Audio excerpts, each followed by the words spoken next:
빅뉴스 시간입니다. 오늘은 윤길환 기자와 함께하겠습니다. 어서 오십시오. 네. 오늘 키워드는 뭡니까? 첫 번째 키워드, 병원 액자 방패입니다. 병원에 뭐 액자는 있을 수 있죠. 근데 방패는 또 뭡니까? 방패로 쓸 수 있는 액자가 병원에 비치됐다는 얘기인데요. 네. 지금 뒤에 나오는 사진이 바로 해당 액자 방패입니다. 강화 유리 뒤에 손잡이가 달렸죠. 네. 평상시엔 액자로 사용하다가 위급 상황 발생 때 쓰려고 설치가 됐습니다. 병원에서의 위급 상황이라고 지금 설명하신 게 우리가 생각하는 병원에서의 그 상황이 아닌 거죠? 네, 맞습니다. 먼저 서울에 있는 강북 삼성병원에 설치가 됐는데요. 말씀하신 것처럼 어떤 위급 상황이냐.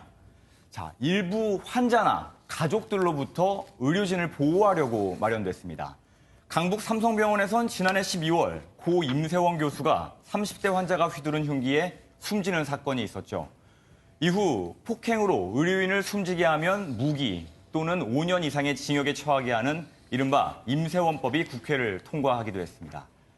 병원에서도 의료진 보호를 위해 자체적인 대책 차원에서 방패를 비치한 겁니다. 그럼 지금 말씀하신 강북 삼성병원 말고 다른 병원들은 어떻습니까? 자, 서울대병원 얘기를 해볼게요. 서울대병원에선 몸에 착용하는 초소형 캠코더인 액션캠 도입을 추진하고 있습니다. 병원 안에 설치된 CCTV는 사각지대가 있고 또 목소리가 녹음되지 않는 단점을 보완하려는 건데요. 서울대병원에선 특히 간호사를 중심으로 폭행이나 언어폭력에 대비하고자 이런 보디캠 설치가 필요하다는 의견이 많았다고 합니다. 앞서 말한 강북 삼성병원에선 방패 말고도 호신용 스프레이가 의료진에게 보급되기도 하는 등 대형 병원 위주로 이런 움직임이 나타나고 있습니다. 환자를 보호하는 병원이 환자로부터 보호를 받아야 하는 처지가 된 겁니다. 참 안타깝네요. 다음 키워드는 뭡니까? 네, 마지막 키워드는 운동화, 드레스 코드입니다. 뭐 어떤 특정 운동화를 신어야 들어갈 수 있는 파티 뭐 이런 겁니까? 화면 보고 이야기하겠습니다. 자, 길거리에 사람들이 길게 줄을 서 있죠. 네. 자세히 보면 이들이 신는 신발이 한 스포츠 브랜드의 운동화입니다. 이른바 한정판 운동화를 사려고 기다리는 건데 해당 브랜드의 특정 운동화를 신어야만 물건을 살 자격이 생깁니다.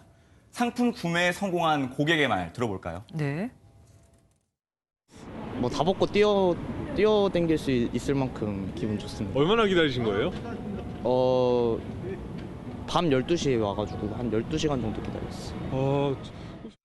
사람들이 옷 입고 있는 거 보니까 굉장히 두껍게 입고 있습니다. 굉장히 추운 것 같은데 저렇게 하면서까지 뭐 이렇게 수고를 할 이유가 있습니까? 물론 희소성 있는 상품을 갖고 싶은 욕구 있겠지만 한정판 운동화가 인기를 끌면서 웃돈을 붙여서 다시 파는 리셀 열풍 때문인데요. 지난주 금요일에 풀린 한정판 운동화는 가격이 벌써 3배로 뛰었다고 합니다. 운동화 업체에선 이를 막고자 드레스 코드를 포함해 당일 새벽에 판매 매장을 기습 통보한다든지 아니면 스크래치 복권을 나눠주는 이벤트를 한다는 입장입니다. 장사 수단으로 막 줄 서가지고 제품 팔고 막 이런 것들이 워낙 많으니까 이렇게라도 브랜드에 대한 애착 뭐 이런 것들을 조금 보여주는 노력이라도 필요하지 않나 싶어서. 아니 뭐 한정판 운동화니까 뭐 희소성 때문에 내가 갖고 싶다. 그런 뭐 알겠습니다. 그런데 이게 보니까 업체들의 행위가 마치 이런 걸 부추기는 듯한 느낌도 없지 않아 있습니다. 네, 희귀한 제품을 사려고 추운 날씨에도 줄을 서서 물건을 살 수 있다면 그나마 다행인데요.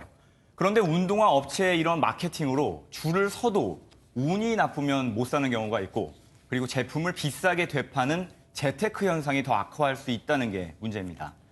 전문가들은 순수하게 제품을 사서 신으려고 했던 소비자가 고스란히 피해를 입는 걸 우려하고 있습니다. 욕구와 선택을 이용해서 마케팅적으로 상술로서 이용을 하고 있고 그 상술이 또 소비자에게 정당한 가격을 요구하기보다는 시장 질서를 어지럽히거나 또 다른 형태의 악영향을 나타내고 운동화 업체도 좀 문제이긴 하지만 이걸 또 되파는 소비자의 그런 행태도 사실 좀 우리가 좀 멀리해야 되지 않을까 싶습니다. 네. 오늘 말씀 여기까지 듣겠습니다. 감사합니다.